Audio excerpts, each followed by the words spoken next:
वैसे तो बुराड़ी विधानसभा क्षेत्र में हजारों करोड़ रुपए के विकास कार्यों का दावा किया जाता है, परंतु अभी भी अनेकों नागरिक समस्याएं मौजूद है और लोग नारकीय जीवन जीने को मजबूर है। कांग्रेस के वरिष्ठ नेता आदेश भारद्वाज इसके लिए आम आदमी पार्टी और भाजपा की सरकारों को दोषी ठहरा रहे हैं। उनका कहना है कि सरकारों की नीति और नीयत में दोष है और इसलिए बुराड़ी के लोग इसका खामियाजा भुगत रहे हैं। वैसे तो बुराड़ी विधानसभा क्षेत्र की आबादी करीब 12 लाख है और यह 120 अनऑथराइज्ड कॉलोनियों का एक समूह है। इसीलिए यहाँ पर बिजली नहीं है, पानी नहीं है, सफाई व्यवस्था ठीक नहीं है, सड़कें और गलियाँ टूटी हुई है, अनेकों सड़कों पर जल भराव होता है। बुराड़ी सोपुटा रोड का पिछले 5 सालों से बुरा हाल है। प्रतिदिन अनेकों वाहन क्षतिग्रस्त होते हैं, ई रिक्शे पलटते हैं, लोग घायल होते हैं, लेकिन इससे भारतीय जनता पार्टी की दिल्ली सरकार को कोई भी सरोकार नहीं है और इसीलिए बुराड़ी के विकास के लिए सरकार बात नहीं करती। आदेश भारद्वाज जी, 17 महीनों से दिल्ली में भाजपा की सरकार है। इस दौरान बुराड़ी विधानसभा क्षेत्र में कितना विकास हुआ? संघर्ष जी, आप तो देखते ही हैं, सब आपके सामने है। पिछले 17 महीनों में दिल्ली की जो दुर्दशा थी उससे ज़्यादा दुर्दशा आज देखने को मिल रही है। बुराड़ी की मेन रोड का आप हाल ले सकते हैं। बुराड़ी की मेन रोड के लिए कितनी बारी यहाँ के जनप्रतिनिधियों से शिकायत कर चुके हैं, डेमोन्स्ट्रेशन धरना प्रदर्शन कर चुके हैं, उपराज्यपाल महोदय, मुख्यमंत्री जी सबको पत्र लिख चुके हैं। उसके बाद रत्ती भर काम यहाँ पर नहीं हुआ। तो क्या आम आदमी पार्टी की जो 12 साल सरकार रही तब क्या बुराड़ी में विकास हुआ था? जब आम आदमी की 12 साल सरकार रही तो बुराड़ी के अंदर 4-5 डिस्पेंसरियाँ होती थी विधानसभा में। उनका नाम हमारी डिस्पेंसरियों का, एक तो बुराड़ी चौपाल पे थी जिसको हम डिस्पेंसरी औषधि केंद्र मानते थे, मुकंदपुर में थी, झड़ोदा में थी। ये हमारी ही डिस्पेंसरियों को, जिनको लोग डिस्पेंसरी औषधि केंद्र मानते थे, उनके नाम बदल के जो है मोहल्ला क्लिनिक कर दिए गए थे। ये उनका विकास था।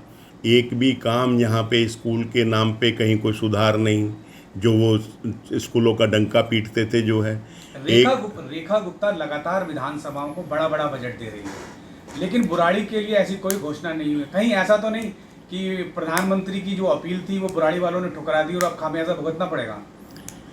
देखिए, सरकार जो है चुनने के बाद हर जनप्रतिनिधि जो है सबके लिए काम करता है, पिक एंड चूज नहीं होता है। तो दिल्ली में बहुत सारी जगहों पे बीजेपी के कुछ लोग जीते, कुछ लोग हारे। यहाँ तो 2-2 निगम पार्षद हैं, फिर इनके क्षेत्र में तो कुछ हो जाता, वहाँ भी पूरा बुरा हाल है। हमारे यहाँ जो मैंने आपको डिस्पेंसरी की बात कही, अब इस सरकार की 17 महीने में ये उपलब्धि है कि जो मोहल्ला क्लिनिक के नाम से जाने थे उनका नाम इन्होंने बदल के कर दिया आरोग्य मंदिर। तो ये देश के लोगों के साथ धोखा करते हैं, गुमराह करते हैं और कुछ नहीं करना। अब भारद्वाज जी, जैसे अभी आपने बताया कि आम आदमी पार्टी ने भी बुराड़ी में कुछ नहीं किया और 17 महीनों से भाजपा ने भी कुछ नहीं किया, तो आखिर क्या वजह है कि संजीव झा को ही लोग वोट दे रहे हैं बार बार और मनोज तिवारी भी बार बार बुराड़ी से इलेक्शन तो जीत ही रहे हैं? देखिए, ये तो लोगों का अपना अधिकार है, वो किसको पसंद करते हैं, लेकिन ये सच्चाई है कि भारतीय जनता पार्टी हो तो भारतीय जनता पार्टी हिंदुस्तान की नहीं, दुनिया की सबसे रईस पार्टी बन गई है। और हमारे अकाउंट भी सीज कर दिए जाते हैं। हमारे पास जो थोड़ा सा पैसा है उसको भी ये सीज कर देते हैं। हमारे नेता प्रचार के लिए जाते हैं, उनके हेलीकॉप्टर को उतरने की परमिशन नहीं दी जाती है। तो हम जो इलेक्शन कमीशन पे भेदभाव का आरोप लगाते हैं या वोट चोरी की बात करते हैं, तो हमने, राहुल गांधी जी ने जगह जगह प्रूफ कर दिया और दिखा दिया कि किस तरह से वोट चोरी होती है और किस तरह से तानाशाह तरीके से ये सरकार का दुरुपयोग करते हैं। तो जो लेवल प्लेइंग फील्ड है वो भारत में पूरी तरह से ख़त्म हो गया है। आदेश जी, बुराड़ी में अनेकों नागरिक समस्याएं हैं और कांग्रेस की बात करें तो 18 सालों से बुराड़ी में विपक्ष में है, लेकिन उसके बाद भी देख करके नहीं लगता कि कांग्रेस विपक्षी भूमिका बेहतर तरीके से निभा रही है। नहीं, मेरा ऐसा मानना नहीं है। हम यहाँ विपक्ष की भूमिका बेहतर तरीके से निभा रहे हैं। जब सरकार में थे तो सरकार का दायित्व जो होता है वो पूरी ईमानदारी से निभाया। चाहे ये डिस्पेंसरियाँ मैंने आपको जो बताए जिनके नाम इन्होंने बदल दिए, चाहे नत्थुपुरे का स्कूल हो वो हमने बनाया, बुराड़ी का स्कूल है वो हमने किया, कादीपुर का स्कूल है उसको 12 तक हमने किया, मुकंदपुर का स्कूल है वो हमने बनाया, जगतपुर का स्कूल है उसको 12वीं तक हमने किया। और ये जो बहुत बड़ी इमारत यहाँ पे एक बड़ी अभी बनी हुई दिखती है जिसको हम हॉस्पिटल के बुराड़ी का हॉस्पिटल कहते हैं, इसका भी फाउंडेशन स्टोन श्रीमती शीला दीक्षित जी ने, उस वक्त के सांसद संदीप दीक्षित जी ने, उन्होंने रखा था। और ये भले ही कंप्लीट इनके समय में हुआ लेकिन इसकी भी शुरुआत कांग्रेस के समय में की गई थी। जितनी चौपाल हैं ये सारी हमारे समय में बनाई गई। तो जो ये सड़क है इसके लिए 24 करोड़ 72 लाख रुपए का फंड जयप्रकाश अग्रवाल जी ने दिया, तब ये सड़क बनी थी। जो उसके बाद टूटी भी नहीं, इतनी मजबूत बनाई गई थी। लेकिन अब ये सड़क जो है वो पूरी तरह खड्डों में तब्दील हो गई है। रोज़ जो है यहाँ पर ज़्यादा नहीं तो 10 से 20 लोग इसमें बैटरी रिक्शा पलट जाने से या स्कूटर मोटरसाइकिल के गिर जाने से घायल होते हैं। 2 व्यक्ति की तो मृत्यु हो गई थी। माननीय सांसद भी उनके घर शोक प्रकट करने आए थे क्योंकि वो भारतीय जनता पार्टी के वर्कर थे, तो माँ बेटा की दोनों की मृत्यु हो गई थी जो है। तो इस सड़क की दशा इतनी खराब है कि जिसका कोई हिसाब नहीं है, लेकिन कोई सुनता नहीं है, तो क्या करेंगे आप। आपने सड़क की बात की, अभी भाजपा ने कहा है कि मुख्यमंत्री ने सड़क के लिए 100 करोड़ रुपए दिए हैं। उसके बाद फिर संजीव झा जो विधायक है वो कह रहे हैं कि हमारी सरकार ने दिलवाया है। ये क्या मामला है? देखिए संघर्ष जी, मैं तो कहूँगा कि ये बात किसी तरह से सच हो जाए, मैं तो धन्यवाद करूँगा।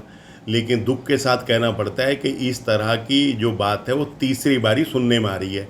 इससे पहले भी 2 बारी ऐसे ही टेंडर हो गए थे जो है कि टेंडर हो गया और यहाँ हुआ कुछ नहीं। ये तीसरी बारी ऐसी सुनने को मिल रहा है। तो मैं तो आशा करता हूँ कि शायद जो है सरकार ने यहाँ के लोगों की सुध ली होगी। लेकिन मुख्यमंत्री अभी जो है कुछ दिन पूर्व मुखमेलपुर के एक पार्क का उद्घाटन करने के लिए आई थी। उस पार्क का उद्घाटन करने के बाद वहाँ लोगों ने अनुरोध किया कि मैडम आप ये बुराड़ी के रास्ते से निकल जाएं। तो मैडम ने यहाँ से निकलना गवारा नहीं समझा था क्योंकि उनको मालूम था कि सड़क इतनी ख़राब है, तो वापस जीटी रोड से गई थी, जबकि ये शॉर्ट पड़ता है। लेकिन रास्ता ठीक होगा तो जाएंगे ना। बड़े दुख के साथ आपको कहना पड़ता है कि 8 मार्च को आदरणीय प्रधानमंत्री जी ने और दिल्ली की मुख्यमंत्री ने बुराड़ी से जो मेट्रो का जो हिस्सा रह गया था 3rd फेज़ का, उसका उद्घाटन किया। लेकिन अभी 3 महीने भी नहीं हुए, वो स्टेशन पे पानी चूता है। तो पता नहीं कैसा काम हो रहा है इस देश के अंदर जो है कि टेक्नोलॉजी बढ़ रही है, इंजीनियरिंग बढ़ रही है और देश तरक्की कर रहा है, और यहाँ मेट्रो का स्टेशन भी चूने लग रहा है जो इतनी बढ़िया क्वालिटी के होते थे। मुख्यमंत्री पिछले 17 महीनों में 4 बार बुराड़ी विधानसभा क्षेत्र में आ चुकी हैं, लेकिन उन्होंने कभी समस्याओं पर चर्चा नहीं की है। क्या कहेंगे आप? मुख्यमंत्री जो है 4 बारी आई हैं, लेकिन चारों बारी जो है जब भी आए उनको ये शिकायतें की गई हैं। लेकिन जब शिकायतों पे कोई ध्यान ही नहीं देता तो जनप्रतिनिधि से ही तो कहा जाएगा, मुख्यमंत्री से ही तो कहा जाएगा। उल्टा बड़े दुख के साथ कहना पड़ रहा है कि एक बारी तो एक एनजीओ के कार्यक्रम में आई, उस एनजीओ ने कुछ लोगों को लोन दिया था, महिलाओं को, और जिन महिलाओं को लोन दिया उन महिलाओं ने कहा कि जी आधे पैसे तुम्हारे से ले लिए वापस। तो वहाँ तो चीटिंग होगी जो है, और उस चीटिंग की भी शिकायत लोगों ने की, लेकिन उसकी जांच नहीं हुई। एक आखिरी सवाल मेरा आपसे ये है कि बुराड़ी में 5 प्रमुख समस्याओं की अगर बात करूँ तो आप क्या गिनवाएंगे?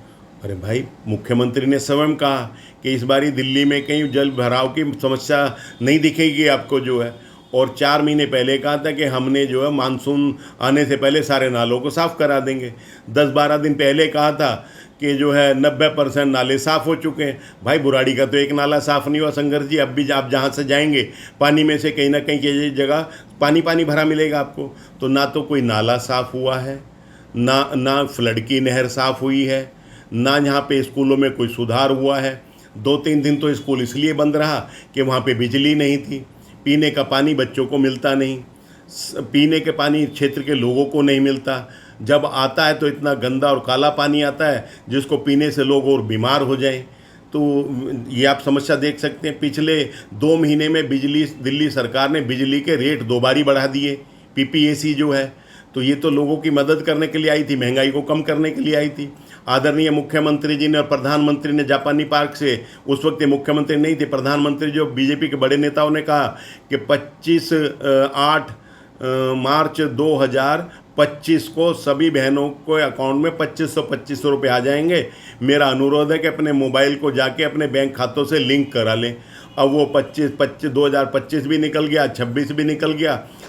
फिर प्रधानमंत्री जी के जन्मदिन पे कहा गया कि हम 51,000 बहनों के खाते में पैसे डालेंगे, एक बहन के खाते में पैसे नहीं डले। योजना शीला दीक्षित जी की थी कि सभी सीनियर सिटीजन्स को हम जो उस क्राइटेरिया में आते थे उनको पेंशन देते थे। पहली बारी विधवाओं को पेंशन हमने शुरू की, पहली बारी हैंडीकैप लोगों को हमने पेंशन शुरू की। लेकिन अब ये एक सरकार आ गई, जब केजरीवाल आए तो उन्होंने हमारी उसी पेंशन को लागू रखा स्कीम को, लेकिन लोगों को पेंशन नहीं मिलती थी, नए फार्म किसी के भरे नहीं गए। जितने लोगों को मिलते थे उससे आधे लोग पेंशन के बेनिफिशियरी रह गए थे, जो आधे लोग बाहर निकल गए। और अब ये एक और अच्छी सरकार आ गई, इसने पुरुषों को तो एक ही झटके में बाहर कर दिया, सभी बहनों को ले लिया कि सभी बहनों के खाते में आएंगे, लेकिन एक भी बहन के खाते में नहीं आते, और पुरुष अब देश में गरीब रहे नहीं। तो ये लोगों के साथ अत्याचार कर रहे हैं, छल कपट कर रहे हैं। ये छात्रों का हाल आपने देख ही लिया, कल सीजीआई पे किस तरह का जो है इन बच्चों के साथ अभद्रता व्यवहार किया गया, किस तरह से पार्लियामेंट में ऐसे देखा गया। ऐसे तो हमने बॉर्डर पे फिल्मों में देखते थे, कभी इतनी हैवी मशीन गने और इतने हैवी एमुनेशन जो है जो पार्लियामेंट की दीवारों पे देखने को मिल गया। तो ये डरपोक सरकार है, ये डरी हुई सरकार है। ये ना छात्रों को सुनती है, ना किसानों को सुनती है, ना मजदूरों को सुनती है, ना महिला सुरक्षा की बात करती है, लेकिन इश्तेहार बहुत बड़े बड़े देती है। ये अंतर है कांग्रेस में और इन लोगों में।